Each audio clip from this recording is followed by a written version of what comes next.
ಸಿದ್ದರಾಮಯ್ಯನವರು ಮುಸಲ್ಮಾನರ ಓಟನ್ನೇ ಹೆಚ್ಚು ಅವಲಂಬಿತ ಮಾಡ್ಕೊಂಡಿದ್ದಾರೆ. ನಾವು ಉತ್ತರ ಪ್ರದೇಶದಲ್ಲಿ ನಮ್ಮ ಮುಸಲ್ಮಾನರು ಕೈ ಹಿಡಿದಿಲ್ವಾ? ನಾವೇನು ಮುಸಲ್ಮಾನರ ವಿರೋಧಿಗಳ?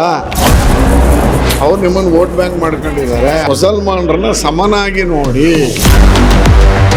ಮೈನಾರಿಟಿ ಇರುವಂಥ ಜಾಗದಲ್ಲಿ ಡೆವಲಪ್ಮೆಂಟ್ ಆಕ್ಟಿವಿಟಿ ಆಗಿದೆಯಾ ಇಲ್ವಾ ಚೆಕ್ ಮಾಡಿಸಿ. ಬಿಜೆಪಿ MLA ಇರೋ ಕಡೆ, ಮುಸಲ್ಮಾನರು ಇರೋ ಕಡೆ ನಾವು ಕೆಲಸ ಮಾಡಿದೀವ ಇಲ್ವಾ?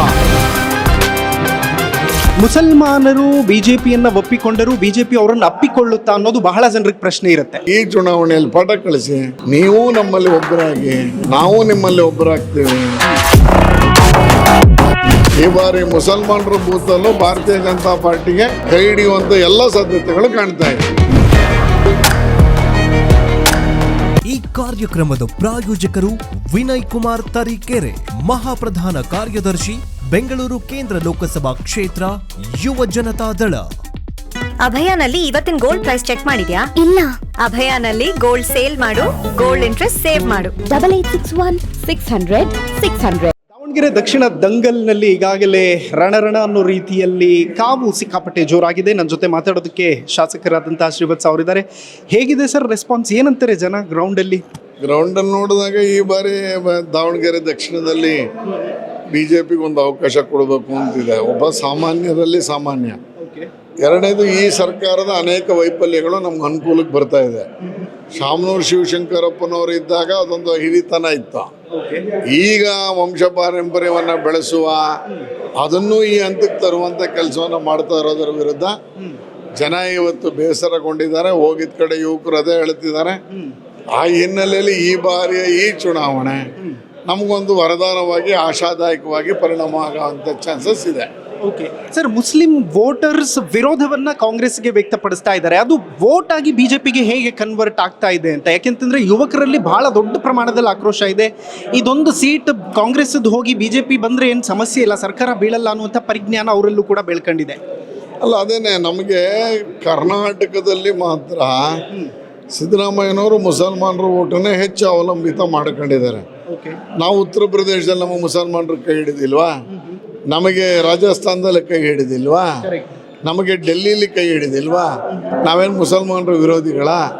ನಾವು ಹೇಳ್ತಿರೋದು ತುಷ್ಟೀಕರಣ ಮಾಡ್ತಾ ಇದ್ದೀರಾ. ಎಲ್ಲರನ್ನೂ ಅವರನ್ನು ಸಮಾನವಾಗಿ ನೋಡಿ ಅಂತ ಹೇಳ್ತಿದ್ದೀವಿ. ನಾವೇನು ಅವ್ರನ್ನ ಬೇರೆ ಆಗಿ ಇಟ್ಬಿಡಿ, ಬೇರೆ ದೇಶಕ್ಕೆ, ಪಾಕಿಸ್ತಾನಕ್ಕೆ ಕಳಿಸ್ಬಿಡಿ ಅನ್ನೋ ಮನೋಭಾವ ಅಲ್ಲ. ಮೊದಲಿಂದನೂ ನಾವು ಹೇಳ್ತಿರೋದು ಮುಸಲ್ಮಾನರನ್ನ ಸಮನಾಗಿ ನೋಡಿ. ಅವ್ರು ನಿಮ್ಮನ್ನು ವೋಟ್ ಬ್ಯಾಂಕ್ ಮಾಡ್ಕೊಂಡಿದ್ದಾರೆ, ಅದು ಮಾಡಬೇಡಿ ಅಂತ ಹೇಳಿದ್ವಿ. ಅದು ಉತ್ತರ ಭಾರತದಲ್ಲಿ ಪ್ರಯೋಜನಕ್ಕೆ ಬಂದಿದೆ. ಈ ಬಾರಿಯ ದಾವಣಗೆರೆ ದಕ್ಷಿಣದಲ್ಲೂ ನಮ್ಗೆ ಉಪಯೋಗ ಆಗುತ್ತೆ. ಮುಸಲ್ಮಾನರು ಯುವಕರಿಗೂ ಗೊತ್ತಾಗಿದೆ. ಆಮೇಲೆ ಏನಂದ್ರೆ ಲೀಡರ್ಶಿಪ್ ಯಾರು ಚೆನ್ನಾಗಿದೆ ಅನ್ನುವಂಥದ್ದು ಗೊತ್ತಾಗಿದೆ. ಅದರ ಎಲ್ಲ ಲೈನಲ್ಲಿ ಈ ಬಾರಿ ನಮಗೊಂದು ಆಶಾದಾಯಕವಾಗಿದೆ. ಈ ಬಾರಿ ಮುಸಲ್ಮಾನರ ಬೂತಲ್ಲೂ ಭಾರತೀಯ ಜನತಾ ಪಾರ್ಟಿಗೆ ಕೈ ಹಿಡಿಯುವಂಥ ಎಲ್ಲ ಸಾಧ್ಯತೆಗಳು ಕಾಣ್ತಾ ಇದೆ. ಬಹುಶಃ ನರೇಂದ್ರ ಮೋದಿ ಅವರ ಘೋಷವಾಕ್ಯ ಸಬ್ಕಾ ಸಾಥ್ ಸಬ್ಕಾ ವಿಕಾಸ್ ಅನ್ನುವಂತಹ ಆ ಘೋಷವಾಕ್ಯಕ್ಕೆ ಇಲ್ಲಿಂದ ಆರಂಭ ಆಗ್ತಾ ಇದೆಯಾ ಕರ್ನಾಟಕದಲ್ಲಿ ಅಂತ? ಕರ್ನಾಟಕದಲ್ಲಿ ಈ ಒಂದು ಉಪಚುನಾವಣೆ ನಾಂದಿ ಆಗಬೇಕು. ಆದರೆ ಬೇರೆ ದೇಶದ ಬೇರೆ ಬೇರೆ ರಾಜ್ಯಗಳಲ್ಲಿ ಆಗಿದೆ ಅದು.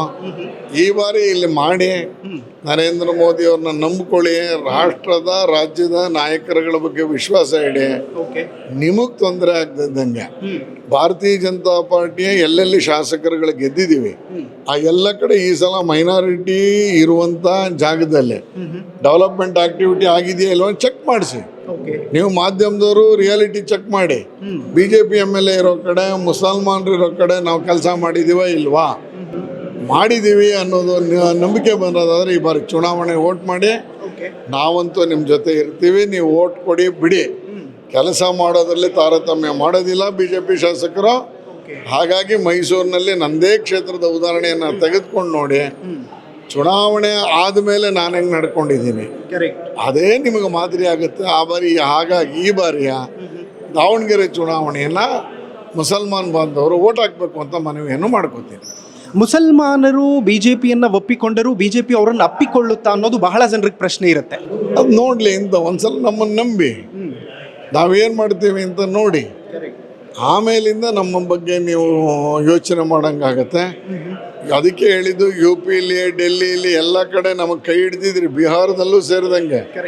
ಈ ಬಾರಿ ಈ ಚುನಾವಣೆಯಲ್ಲಿ ಪಟ ಕಳಿಸಿ, ನೀವು ನಮ್ಮಲ್ಲಿ ಒಬ್ಬರಾಗಿ, ನಾವು ನಿಮ್ಮಲ್ಲಿ ಒಬ್ಬರಾಗ್ತೀವಿ, ಒಟ್ಟಿಗೆ ಕೆಲಸ ಮಾಡಿಕೊಂಡು ರಾಜ್ಯದ ಹಿತವನ್ನು ಕಾಪಾಡೋಣ ಅನ್ನೋಂಥ ಮನವಿಯನ್ನು ತಮ್ಮ ಮುಖಾಂತರ ಮಾಡ್ಕೋತೀನಿ. ಸರ್, ಬಹುಶಃ ಮುಸಲ್ಮಾನರಿಗೆ ಈ ಸುವರ್ಣ ಅವಕಾಶವನ್ನ ಬಿಟ್ಟರೆ ಮುಂದೊಂದು ದಿನ ಇಂಥ ಅವಕಾಶ, ಇಂತಹ ವಾತಾವರಣ ಸೃಷ್ಟಿಯಾಗೋದು ಕಷ್ಟ ಅಂತ. ಖಂಡಿತ ಇದೊಂದರಿಂದ ನಮಗೂ ಅನ್ಸುತ್ತೆ ಈ ಬಾರಿ ಚುನಾವಣೆಯಲ್ಲಿ ಮುಸಲ್ಮಾನರು ನಮ್ಮನ್ನು ನಂಬಿದ್ದಾರೆ ಅಂತ. ಸಿದ್ದರಾಮಯ್ಯನ ವಿರುದ್ಧ, DK ಶಿವಕುಮಾರ್ ವಿರುದ್ಧ ದಯಮಾಡಿ ಇದನ್ನು ಅಸ್ತ್ರವಾಗಿ ಉಪಯೋಗಿಸಿ ನಾವು ನಿಮ್ಮೊಟ್ಟಿಗೆ ಇಡ್ತೀವಿ, ಈ ಚುನಾವಣೆಯನ್ನು ಗೆಲ್ಲಿಸ್ಕೊಡಿ. Okay, thank you so much sir. Thank you.